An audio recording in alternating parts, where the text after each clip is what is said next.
Bonjour à tous, très heureux de vous retrouver encore une fois à School TV Le Mag. Vous le savez, 30 minutes consacrées à la scolarité et l'éducation de vos enfants. Une thématique forte, une initiative sur le plan local et ou national avec Alix Nguyen. Ça va? Salut Patrick. J'ai vu une petite prise de rendez-vous au dernier moment, le téléphone. Urgence. Ah, une petite urgence. Ah zut, vous voulez qu'on repousse l'émission? Tout est sous contrôle. Ok, on fait ça vite fait. Allez, c'est parti pour le sommaire de cette nouvelle émission. Le MAG qui vous propose aujourd'hui de révéler votre âme d'artiste. On parle des adultes, mais aussi et surtout des enfants. C'est pas mal. Comment s'y prendre, à partir de quel âge surtout, avec quel type d'atelier, quels outils utiliser. On en parle avec Acapellart et l'Académie des Rudios. Dans un instant, observer, manipuler, réfléchir, emmagasiner des connaissances et se créer et surtout des repères culturels avec une large place consacrée, vous allez voir, au jeu. Nous vous montrons dans le MAG des méthodes d'apprentissage qui ont fait leur preuve. Il y aura une loupe. La loupe, c'est avec Alix. Oui, et je vous parle d'une box destinée aux enfants qui mêle créativité et apprentissage de l'histoire de l'art. Ma box d'art. Ma box d'art. Ma box d'art. Je travaille mon accent. On y va.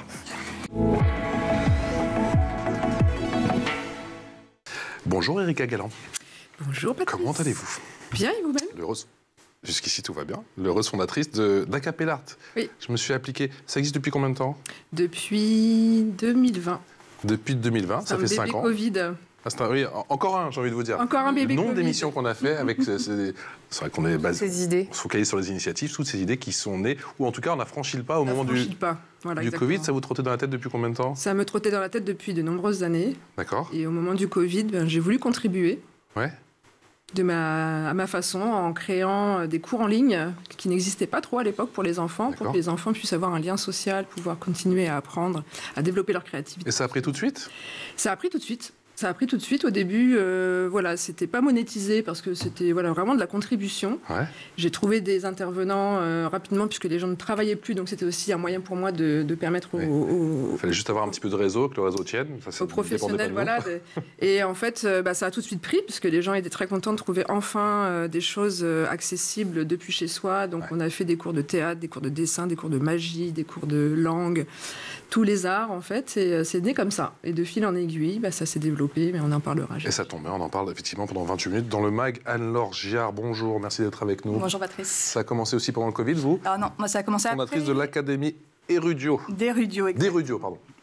Ça a commencé en novembre 2023 et moi c'est à la suite d'un congé parental et en reconversion professionnelle. D'accord. Et c'est quoi justement pour ceux qui ne connaissent pas l'Académie des Rudios? Alors l'Académie des Rudios, c'est des ateliers de culture générale pour les enfants de 3 à 11 ans. Donc on a commencé à intervenir d'abord dans les écoles et maintenant on diversifie avec du périscolaire et des stages vacances. D'accord. Et comment vous avez eu l'idée, vous? Alors nous, c'est plutôt avec nos enfants à nous, avec moi et mon associé. En fait, on s'est rendu compte que les enfants étaient des vraies éponges à culture générale, qui, quand on leur raconte un récit mythologique ou une légende, ça les passionne, et après on leur montre... Et ils sont calmes. Non, l'espace de 5, dire tiens, ce récit mythologique était peut-être trop court, on va le faire pendant 20 minutes. Exactement. Et on leur montre qu'en fait, une fois qu'ils connaissent le récit, ils vont être capables d'aller retrouver cette histoire dans plein d'œuvres d'art au musée. Et en fait, voilà, notre mission, notre ambition à la fin, c'est que les enfants aiment aller au musée et soient capables, qu'ils aient les clés pour reconnaître les personnages ou les histoires qui sont racontées dans les œuvres d'art. Il était facile de convaincre justement les divers établissements dans lesquels vous intervenez. Comment ça a commencé avec Alors, ça a commencé avec les écoles du réseau, et puis petit à petit, le bouche à oreille a bien fonctionné. C'est assez facile parce que... Enfin, c'est assez facile. Il faut quand même aller les rencontrer, mais c'est de plus en plus difficile de sortir les élèves de l'école pour aller dans des musées. En région parisienne, on a plein de musées sur Paris, mais dès qu'on est un petit peu plus loin, prendre les transports en commun avec les enfants, ça prend la journée. Hein. C'est long, c'est compliqué, c'est dangereux. Pour certains chefs d'établissement, sont un peu frileux. Et les cars coûtent très très cher. Donc voilà, nous, on amène l'atelier dans la classe pour les enseignants. Alix. Et avant de lancer ces deux projets, est-ce que vos deux métiers étaient en rapport avec l'art? Pas du tout. Pas du tout. Ah ouais. Vous aviez juste une affinité chacune? Moi, je suis une artiste dans l'âme depuis toujours, contrariée ou empêchée, on va dire. Musicienne, donc j'ai fait beaucoup de chant, de piano, de danse, de théâtre, d'écriture. D'ailleurs, j'ai publié un livre récemment. Vous pouvez le citer, hein, allez-y. Hein. Donc j'ai Il est là. Et là, je l'ai ramené. Voilà. Ouvre les yeux, le monde devient celui que tu veux. Aux éditions... Aux éditions moi-même. Aux éditions, voilà, vous-même. Je suis en train de me dire zut, je commence à voir flou.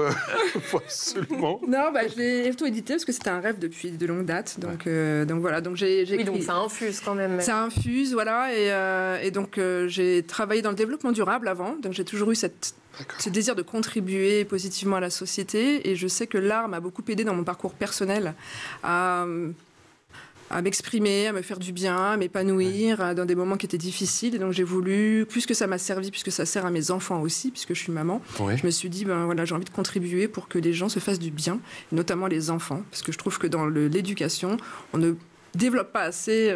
Qu'est-ce qui manquait justement, d'après vous ?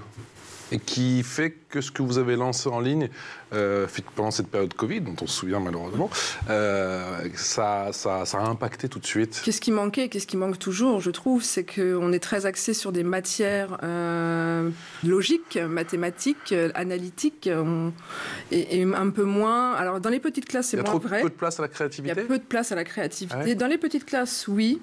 Plus on grandit, ma fille est au lycée, et moins ces matières-là sont développées, valorisées. Alors qu'en fait, c'est pas l'un ou l'autre. Les deux, en fait, sont nécessaires. Il faut à la fois développer ses capacités analytiques, sa mémoire, sa logique, et le cerveau gauche, et le cerveau droit, la créativité, sert aussi dans la vie de tous les jours. Même dans la vie de tous les jours, on a besoin d'être créatif pour trouver des solutions, pour se trouver son chemin, pour organiser des vacances, même de manière dans le quotidien. En quoi ça les change justement ces enfants, ces élèves de suivre justement vos contenus et vos formations ? Alors on offre... On a voulu offrir un panel très large d'activités. Donc, on fait à la fois du théâtre, du dessin, de la magie, de la danse, du cirque, voilà, tous les arts, pour que chacun trouve sa bulle d'expression, que chacun trouve son moyen, parce qu'on a tous un moyen d'expression. Du code, je crois même, j'ai vu. Du coding. Ils testent tout ? En fait, ils ne testent pas forcément tout. C'est aussi en fonction de eux et des parents. Mais on leur offre, en tout cas, le choix. Ils sont au buffet, ils choisissent ce qu'ils veulent, ils testent. Et puis après, ils iront vers ce qui leur fait du bien. Mais tant qu'on n'a pas essayé, on ne peut pas savoir si ça nous convient. Et je sais qu'on a créé des vocations, et ça, c'est génial. Des enfants qui ont découvert des activités ou un plaisir ou un talent. J'ai le mémoire d'un enfant de 6 ans qui n'avait jamais dansé. Il a fait un stage de danse hip-hop avec nous. Et c'était une révélation. On aurait dit qu'il avait fait ça toute sa vie. Même ses parents n'avaient pas connaissance de ses capacités. Et donc, c'est génial parce que l'enfant va trouver quelque chose qui lui fait du bien, va se découvrir un talent, va développer sa confiance en soi. C'est ça, il va surtout prendre confiance. Il va prendre confiance, il va se dire peut-être qu'il est nul en maths, peut-être qu'il est nul en français, mais alors c'est un bon danseur. Et alors, c'est bien aussi d'être bon danseur, on a besoin. C'est surtout même fondamental à ce jeune âge quand on prend conscience de son corps. Et bien sûr, et puis ça développera peut-être après des compétences. Ma fille qui est pas loin, là, je l'ai fait venir aujourd'hui parce qu'elle a découvert le cinéma grâce à des stages qu'on a organisés. Maintenant, elle veut travailler dans ce domaine-là. Grâce à quel stage du coup ? Stage cinéma. Stage ciné. Et des stages ciné. Voilà, on a fait aussi des stages cinéma. Et c'est quoi ? C'est des séances ciné avec un décryptage ? C'est des stages pendant, par exemple, une semaine complète où les enfants vont écrire un scénario, vont imaginer une histoire, vont mettre en scène, voir comment on fait le cadrage, comment on monte, etc. Et donc l'idée, c'est de leur donner accès à d'autres activités qu'on n'a pas forcément. Puis pour le coup, ils voient 20 métiers, quoi. Parce que c'est vrai, quand tu montes montes une sorte de A à Z et que tu la filmes et que tu la montes et tout ça. Voilà, donc ça leur permet de voir ce qui leur plaît, exactement, et de développer après, même s'ils n'en feront pas un métier, de développer ne serait-ce que leurs compétences et puis leur curiosité aussi. La curiosité est importante. Anne-Laure Gérard, comment vous avez adapté votre méthode selon les âges ? Je crois qu'il y a plusieurs cycles, plusieurs offres. Oui, alors on a commencé par les classes du CP au CM2. Alors, on a la même trame que ce soit au CP et CM2. Et en fait, l'axe de différenciation, c'est la dernière partie de l'atelier qui est un escape game. En fait, pendant tout l'atelier, on va leur apprendre à décrypter donc, le mythe fondateur, enfin le texte fondateur, la légende, etc. On va leur apprendre à regarder les œuvres d'art et à aller chercher les indices. Ils se mettent en fait pendant tout l'atelier en position d'enquêteur. Donc les petits, les CP vont plutôt être un peu timides. Les CM2, ils y vont à fond. Ils en font. Et la dernière partie, c'est un escape game. Et c'est là où en fait on adapte en fonction. On va pas faire les mêmes énigmes à un CP qu'à un CM2 et on crée toutes nos énigmes pour que ça soit un réinvestissement des connaissances de l'atelier. Et alors, quels outils vous avez créés justement pour mettre en musique votre pédagogie du coup ? Alors, l'escape game est vraiment le gros outil, de mémorisation en fait, parce qu'ils deviennent vraiment complètement 100% acteurs du jeu. L'escape game, c'est contrairement, je vous rejoins, on sort des maths et du français, on sort de la consigne à appliquer. On n'a pas de consigne, donc il faut vraiment se lancer et prendre des initiatives, faire preuve de créativité, écouter les copains, jouer. On a un autre outil qui est en fait des objets. On arrive à chaque fois avec plein de sacs mystères. Et dans ces sacs, il y a des objets. Et ces objets, en fait, sont les indices que les enfants vont aller retrouver dans les tableaux. Si je prends un exemple, par exemple, on a un atelier sur les 12 travaux d'Hercule. Ouais. On raconte le premier des 12 travaux, qui est quand Hercule tue le lion de Némée. On raconte. Et puis après, de notre sac, on prend un assistant qui va sortir la peau du lion de Némée du sac, qui va la revêtir, qui va avoir la massue. Et voilà, on a un des élèves de la classe qui va se transformer en Hercule avec sa peau de lion et sa massue. Et après, on va montrer des dizaines d'œuvres où on leur montre que de la mosaïque de l'Antiquité jusqu'à la peinture du XVIIe, Hercule est toujours représenté avec une peau de lion sur la tête et une massue dans la main. Mais ça, c'est un élément important, justement, parce qu'il y a un moment où ils campent des personnages, c'est ça, tout au long de... ou pas forcément? Alors, ils ne vont pas forcément camper les personnages, mais ils vont avoir dans les mains les objets. En fait, on fait sortir les objets du tableau pour qu'ils les aient dans les mains dans la classe. Et c'est ça qui crée l'expérience, qui fait qu'ils vont s'en souvenir et qu'ils vont être capables derrière de le retrouver.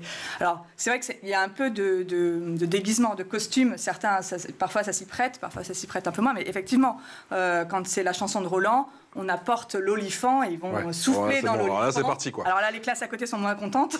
Oui, forcément. mais voilà, faut vraiment vivre l'expérience pour après être capable de s'en souvenir et d'aller le retrouver dans les tableaux. Et vous faites dialoguer les disciplines, l'histoire, la littérature, la mythologie, les arts. Pourquoi c'est important pour vous de décloisonner? Parce que pour nous, c'est la base de la culture générale, en fait.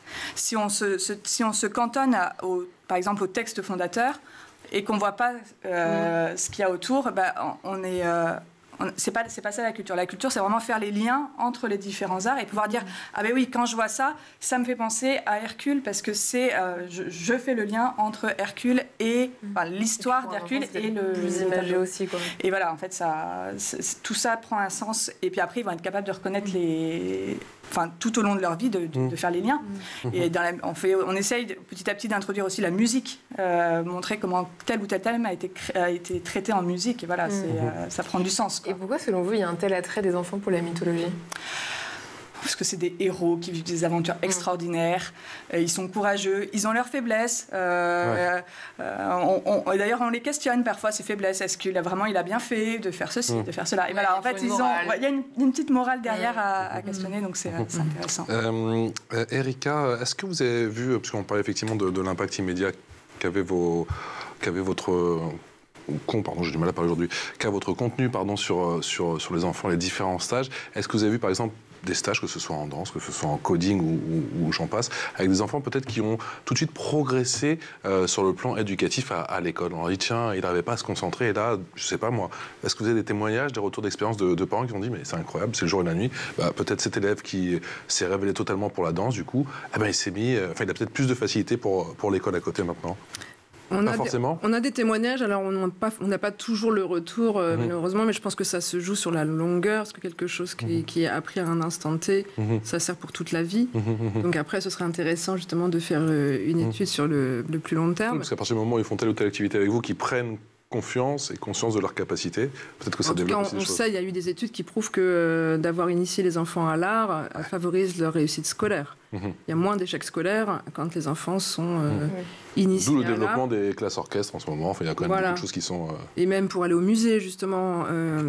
En fait, l'art est un outil. C'est un moyen de mieux comprendre notre environnement, de prendre confiance aussi. Donc c'est au niveau individuel et collectif. On s'épanouit soi-même. Et on est en collectif aussi. On comprend mieux le monde qui nous entoure. Et nous aussi, on aime bien mixer les choses, un peu comme vous faites chez Rudio. C'est de faire des activités qui mêlent, par exemple, la photo, les arts plastiques, l'art et la technologie, de comprendre en fait que la technologie, par exemple, est nécessaire, mais en fait, c'est pas forcément d'être sur un écran, en fait, ça peut être utile.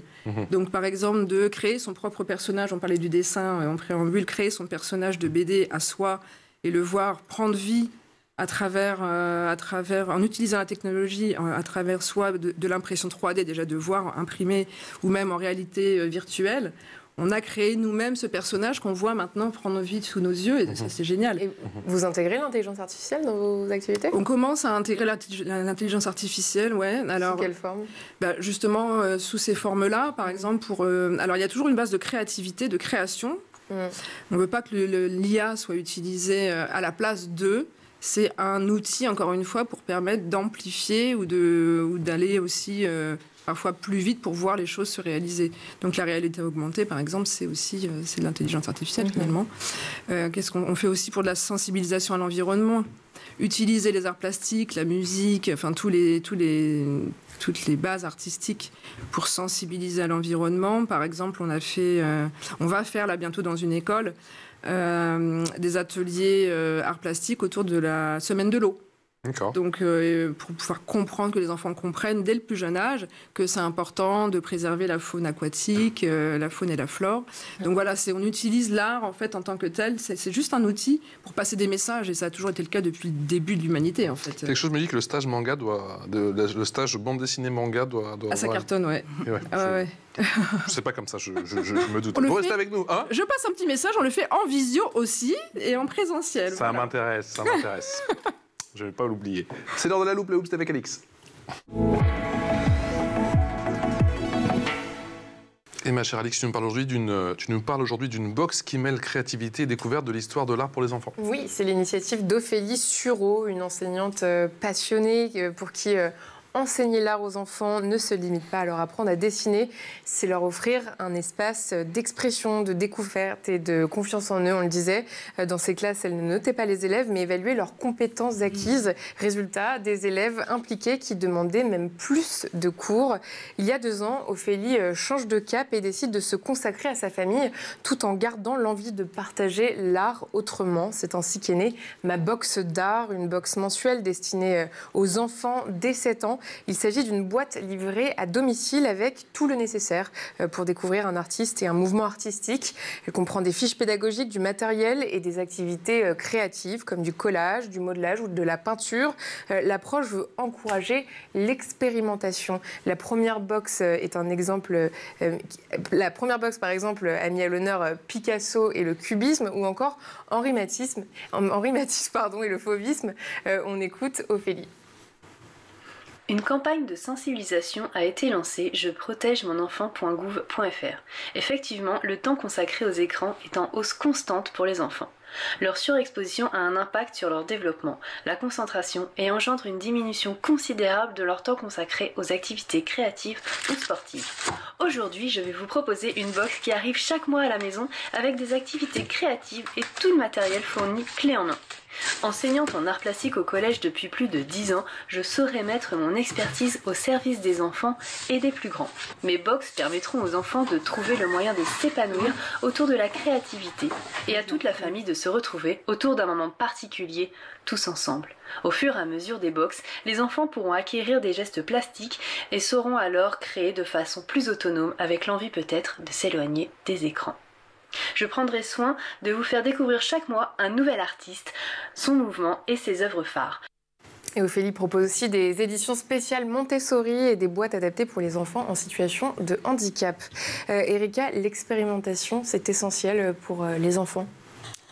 Oui, l'expérimentation, comme je le disais, de favoriser la curiosité, d'essayer, Quand on n'a pas tenté, quand on n'a pas essayé, on ne peut pas trop savoir si ça nous plaît et ce qu'on peut faire. Donc en fait, on offre plusieurs espaces d'expérimentation de plein de choses différentes. Les enfants ont cette soif de découverte, ils ont besoin aussi d'explorer. Donc et ça dépend aussi beaucoup de l'enfant. On travaille notamment, vous parliez du handicap, on travaille beaucoup aussi avec des enfants qui sont porteurs de troubles. Et ces enfants-là, j'en ai un à la maison qui a un trouble de l'hyperactivité. D'accord. C'est un enfant qui a besoin d'essayer plein de choses. On ne peut pas lui dire tu fais la même activité pendant 6 ans, 7 ans. Il a besoin de découvrir, il a besoin d'explorer. Qu'est-ce qui le canalise, lui, du coup Alors lui, c'est beaucoup le sport. D'accord. Beaucoup le sport et la musique aussi. On a essayé la musique et on s'est aperçu que... Quel instrument ? C'est le mec qui se renseigne. Le gars qui note tout. Quel instrument ? Le ukulélé. Ah, il y en a à la maison, ça tombe bien. Il chante super bien, déjà, il a une super voix, il a une très bonne oreille musicale, et en plus, en quelques c'est sa cours maman, de... ça, hein. En quelques... Ouais, sûrement, bah oui. peut-être. Et en quelques cours de yuku, il arrivait à chanter, à jouer.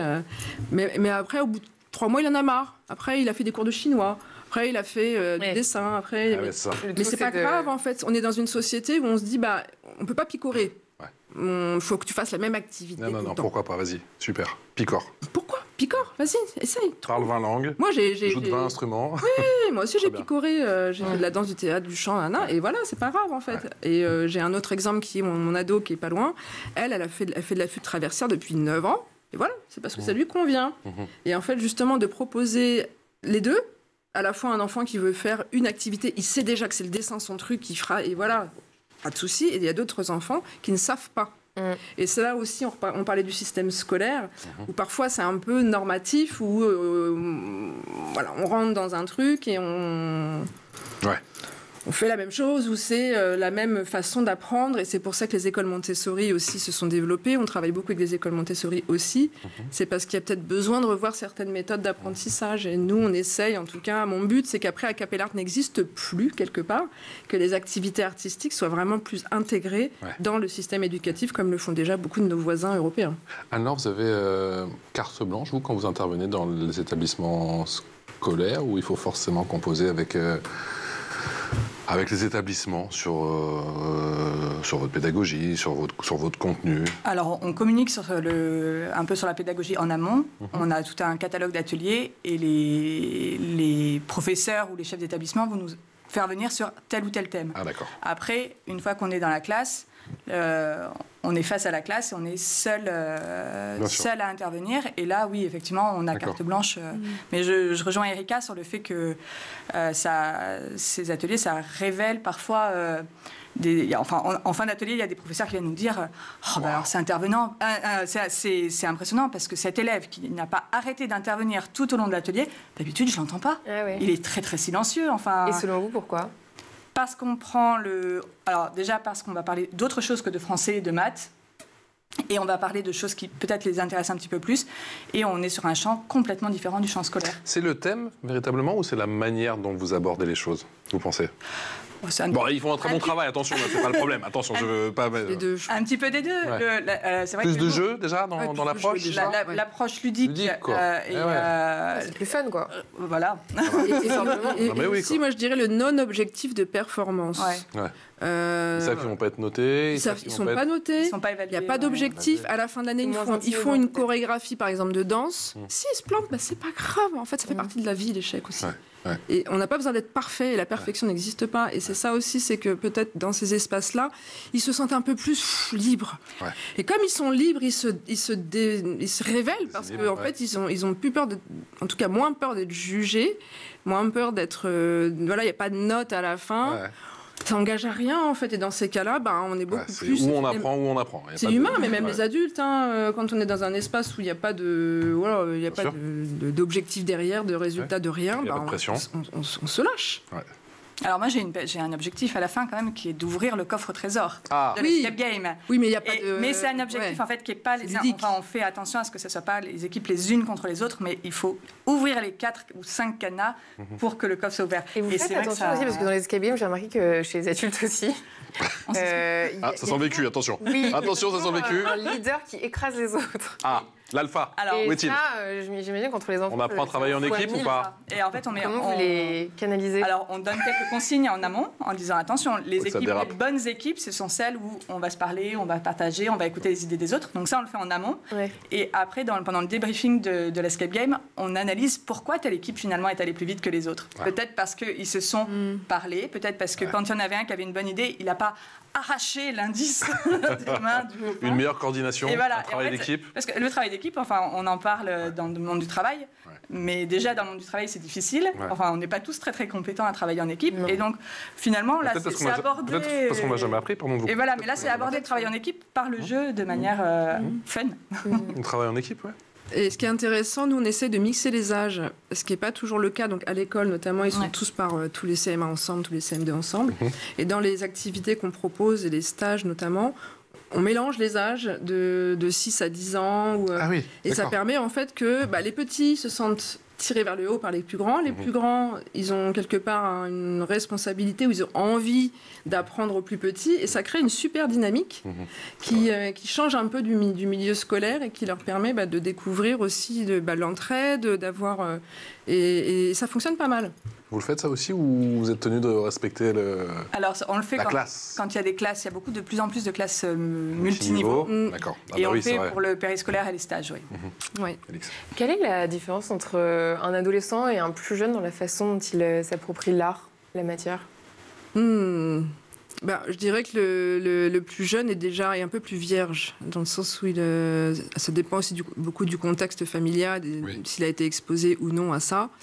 L'ado, c'est plus difficile avec les ados, je dirais. Sauf s'ils ont vraiment un intérêt déjà qui a été développé. Donc là, il y a le rôle, nous on ne peut pas tout faire. Enfin, il y a le rôle de la famille, il y a le rôle de l'éducation, de l'environnement familial, bien sûr, et de l'école, et de l'ouverture d'esprit. Ça peut aussi être à ce moment-là que ça se passe. C'est à ce moment-là, mais je dirais, les ados, c'est vrai qu'on a, nous, je ne sais pas vous comment ça se passe, mais nous, on a beaucoup plus de mal. On n'a pas d'ado encore. Vous n'avez pas d'ado encore. On s'arrête au CM2. Par contre, il y a des activités qui sont adaptées. Je parlais du stage cinéma, le stage art et techno. Là, j'aimerais bien lancer des activités radio, des ateliers radio. Ça cartonne en général. Parce que les ados, là, vont déjà avoir un esprit critique développé, vont déjà avoir une vision du monde, des idées qu'ils vont pouvoir exposer plus facilement dans ce genre d'activités. Donc, il n'y a pas forcément les mêmes activités ou les mêmes intérêts. Mais là, voilà, on essaie de trouver ce qui correspond à chaque âge, et même les adultes. Justement, je vais vous poser la question à vous, Erika. Alors, ils sont peut-être trop jeunes, je ne sais pas, vous allez me dire Anne-Laure, mais à partir de quel âge on peut leur donner des clés, justement, pour qu'ils se forgent un esprit critique? Moi, je dirais, on parle de l'âge de 7 ans. C'est pas pour vous, c'est... 7 ans, l'âge de raison, c'est c'est pas pour rien. Ça vient pas de nulle part. Donc pour vous, alors, on intervient vous faites jusqu'à quel âge, vous, du coup? Comment? Vous faites jusqu'à quel âge? Nous, on va jusqu'à 11 ans. Et on fait aussi à partir de 3 ans, mais les petits, ça va être des éponges, mais ils ne vont pas avoir, si on parle d'esprit critique, ils ne vont pas avoir encore d'esprit critique. On va pouvoir les nourrir, mais ils ne vont pas... Vous, c'est un petit peu différent, du coup. Nous, on commence à 3 ans. Nous, on commence à 3 ans pour certaines activités, et jusqu'à 17, 18, 19 ans même. Et oui, on essaie d'adapter le contenu, donc l'esprit critique, on le voit. Mais c'est pour ça que c'est intéressant de mixer les âges aussi. Parce que d'avoir un jeune de 6-7 ans avec un plus âgé de 11-12 ans, ils vont pouvoir apprendre les uns des autres, et en dehors des parents, en dehors de l'école, et entre enfants, hors de la fratrie aussi parfois, parce que il y a une dynamique qui se crée dans une fratrie, et donc là, de les sortir un peu du milieu habituel, c'est intéressant. On attend un spectacle maintenant, toutes les deux. Alors, on a bien créé des ponts, nous, ici. Ouais, donc, pourquoi pas, on attend de voir ça. Mais une collaboration, ça peut être possible. Une collab et tout le génie créatif qui serait sur ce plateau. On travaille beaucoup de plus en plus avec les écoles, donc ça prouve qu'il y a un besoin. Parce qu'au début, Acapella Art est né plutôt pour les particuliers, pour les enfants, les familles. Et maintenant, de plus en plus, on travaille avec beaucoup d'écoles en périscolaire, mais aussi en scolaire.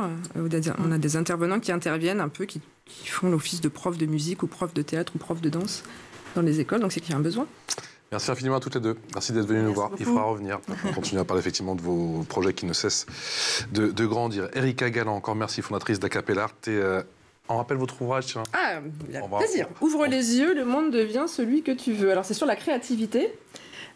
Sur mon parcours notamment, puisque j'ai changé de vie complètement, et comment j'ai réussi à créer ma vie en utilisant notamment l'outil de la créativité. Donc c'est mes conseils pour... On fera une prochaine émission sur le ukulélé, je sens aussi. Très bientôt. Anne-Laure Gérard, merci beaucoup d'être venue nous voir aujourd'hui, effectivement, sur le plateau de School TV Le Mac, fondatrice de l'Académie des Rudios. Je vous invite à aller voir les sites internet. On se retrouve demain, Alix, pour un nouveau numéro de School TV Le Mac. Excellente journée.